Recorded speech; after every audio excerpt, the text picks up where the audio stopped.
Hey everyone, so been a long time since I got any videos out to you all. For that I apologize. I have a little bit of a good excuse. Back at the beginning of the year, the folder that had all my hunting footage, game camera footage, even the software that I edit videos on, somehow got deleted. I lost that folder, really didn't have anything to work with. So had to go back and just start from scratch with everything. Going into this year, you know, it's August now, so I'm going to start getting some game camera footage and start putting together what's going to happen for this year. If you've seen anything on my Instagram, a lot of things are changing up. Where I typically hunt in Ocala, they're doing a lot of logging around the areas where I'm hunting, which I'm sure is just going to really change up how the deer have been moving, you know, in the past to how they're going to move this year and you know, in the coming years as well. But before I really get into talking about this coming season, there are a few things I want to share with you, some observations from last season that I think are, you know, a little more than just anecdotal. And although I don't have any of the footage to go along with this, I think it's some good things to think about. And just, you know, like I said, just want to share these observations. Maybe it'll affect, you know, how you've been hunting in that. So what I want to talk about goes back to the beginning of General Gun last year. My brother-in-law Mark and I, we were planning to hunt Tiger Bay this one weekend, and that Thursday I went out, pulled cameras real quick just to see what was going on, and there was no daytime pictures. Just nothing was happening over there. So we made a last-minute decision and decided that, you know, General Gun was opening up Saturday up in Ocala, so we decided just to, you know, change plans and head up to Ocala. I did have one stand put up out there, and we just figured we'd, you know, get out there, hunt the morning, and, you know, situate stands that afternoon. So we got up there really early, went out, and although I had a stand out there for me, I didn't really have it prepped. I didn't have any burlap on it, and, you know, no foliage really cut around it, anything to, you know, kind of blend me in. So I was just going to have to be very conscious of my movement so I wouldn't be picked up by any of the deer while I was there. That morning, had a donor yearling come out off to my left side, had a spike go by there's an area from where the stand sits at about 11 o'clock where there's a deer run that kind of goes catty corner, where you get a stretch where you can see them going along that. And spike goes by there. Then later, another probably about, you know, 4 point. Couldn't tell if it had that third point to make him a shooter buck, goes by up there about 50, 60 yards. And that morning, the wind was blowing directly down that area. That deer run where they were cutting across, wind was blowing right to them. Never lifted an eye. They just kept moving, you know, slow, steady pace as they went along. Even the doe and the yearling that was with her, although they didn't really cross downwind, but they were feeding around in the scrub brush back there. Nothing really picked me up. That afternoon, I went out early and I was bringing the burlap with me. And I was like, well, I'll just get it zip tied around my stand and get everything set up, and that way I'll be a little concealed better. So I set this up, and as I'm zip tying at the stand, I can smell that burlap. It's been wrapped up all year. It wasn't new burlap that I had just purchased. It's just what I had taken off the stand last year. And I could really smell the burlap from it just being, you know, closed up in plastic all through the summer. And, you know, it was conscious to me, but I've used burlap for many years, and no real, you know, nothing that clued me in that that was an issue. Well, as the afternoon went down, finally some things started to move out there. And I had a doe coming in, and another deer behind her looked like a buck. And I was really excited. So I got a nice buck probably following this doe.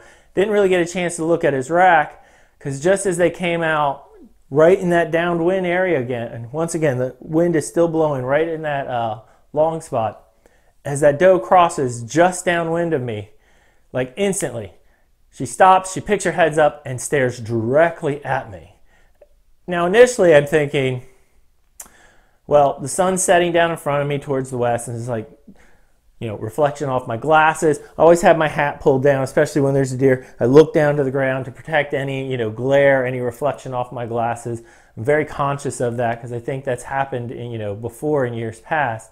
I really didn't think there was an issue. The sun was already down behind all the trees.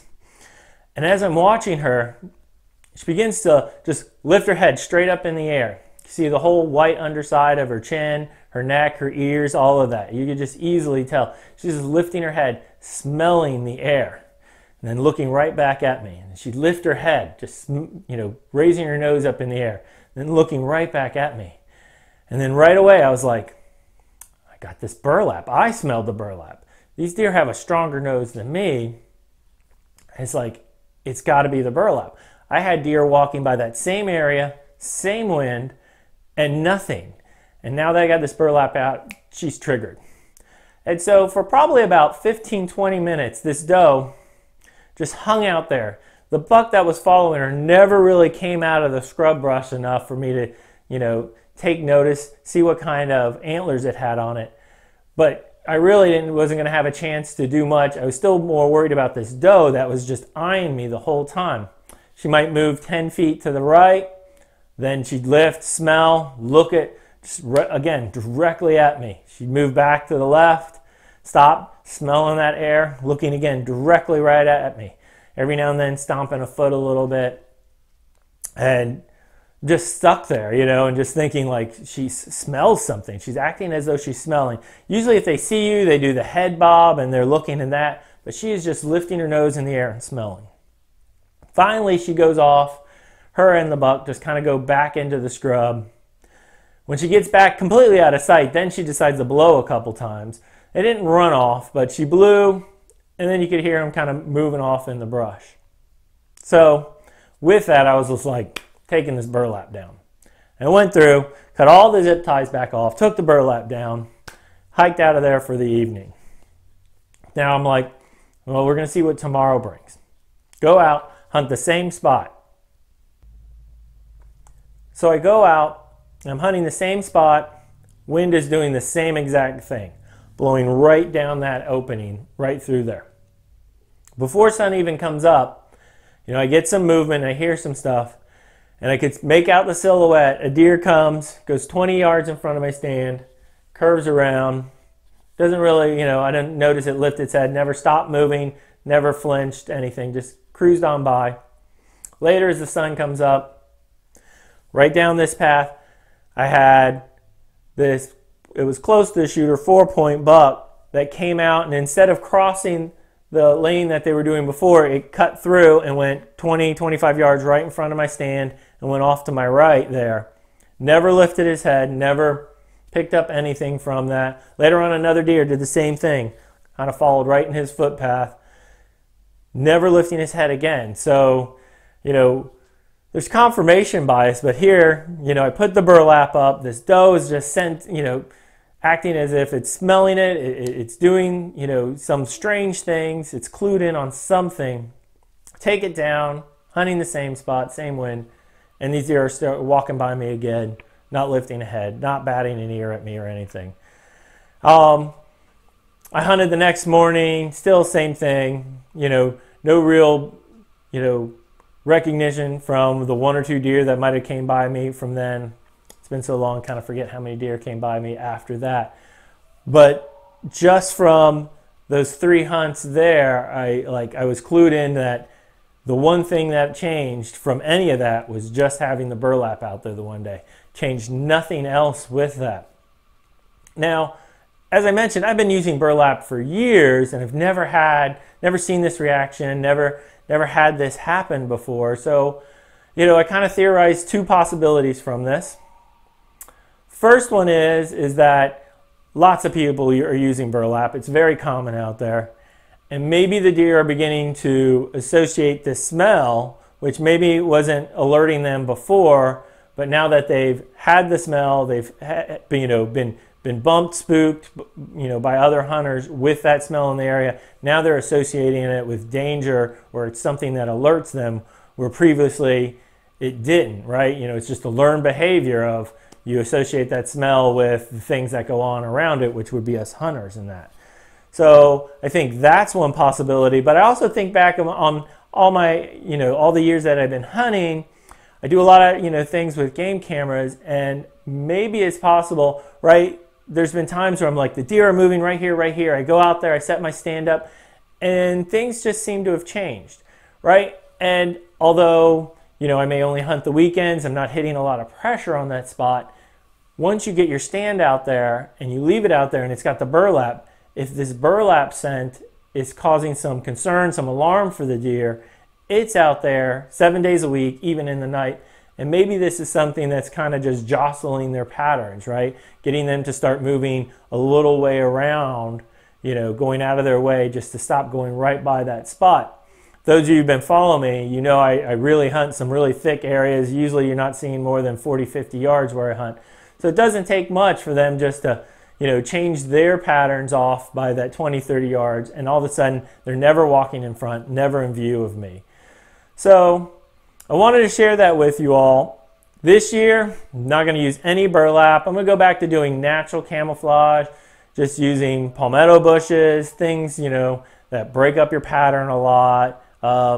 Stuff that doesn't have leaves that just fall off after 2 or 3 days. That way you don't have to keep re-blending in your stand. I'm going to skip the burlap. Certainly it's going to be tough to really discern anything like a true change. I mean, it could just be having a good year, or maybe my year's just as bad as last year's was. But I'm going to look out for any deer that might have that, the reaction that doe did the day I took that burlap out there. So just want to share that with you. The other thing I wanted to mention, and again, this is just something to mention. I don't know, it probably won't really change exactly, how I hunt and the things I do. But this past year, as I was doing a lot of, midday scouting, especially I did a lot of postseason scouting in January this year. And something I was really noticing a lot was the number of, the little wicks for scent a lot of people use. These things were hanging everywhere. There was one little trail that as I walked along, there must have been 6 of them. Like every 10, 15 yards, there was another one hanging here on this branch. And I began to think about things of I've used these. I use it more of as a cover scent, as a distractant. If you've watched that other video I had, I really don't think it's something that's truly going to draw a deer in on them. I'm more concerned about, covering my own scent. But if everybody's out there in the woods just really using these things excessively, at some point the whole woods just kind of gets that, whether it's doe urine or buck urine smell, the whole woods just becomes, overwhelmed with that. And I kind of have noticed over the past 2 years, I've done a lot of mock scrapes. I've been doing mock scrapes for, at least 6, 7 years now. And we get a lot of reaction from deer at these mock scrapes. There's times where I know I've had deer coming in specifically for a mock scrape that I've done. And in the past couple years, I haven't seen that much activity to the mock scrapes that I've done. It's almost like it's an overkill, too much of a good thing, where if everybody's doing mock scrapes, everybody's using these scents, maybe the deer are just starting to just ignore it a little bit. So another little piece of information. Again, when I'm in situations where I'm concerned, how much of my scent's going in a downwind direction, I am still going to use some scent, just like I said, as that cover scent. But, I really think it's going to be something that, I'm going to do mock scrapes again this year. I'm going to set up a camera over one of them and see how much activity it gets. See if anything comes by to check it out, and just see how that works out. So that's all I have for you now. Hopefully you got a good idea of the things I talk about. Sorry I don't have any good footage for that. What I got planned for my hunting season this year, again, Ocala, they're doing a lot of timber removal, clear cuts in the area that I'm hunting. And so I know that's going to crazy, just mess up all the patterns the deer have been doing. It's also going to bring in a lot of other hunters close in and around where I'm hunting. So that's going to be something that I'm going to have to see and deal with. Already last year, I was planning on scouting out some new areas. I got 3 specific in mind. I'll do a video when I pull cameras from out there, let you know how things are going with those. And this year, I also pulled permits for Rock Spring Run. I have one for archery, muzzle loading, and general gun. So that should be a good hunt out there. I've never hunted out there before. I scouted it once, probably 3-4 years ago. So hoping, having the 3 permits, I know there's some really nice deer out there. Maybe, after 3 weekends of hunt, hopefully I'll get a shot at one of those good deer out there.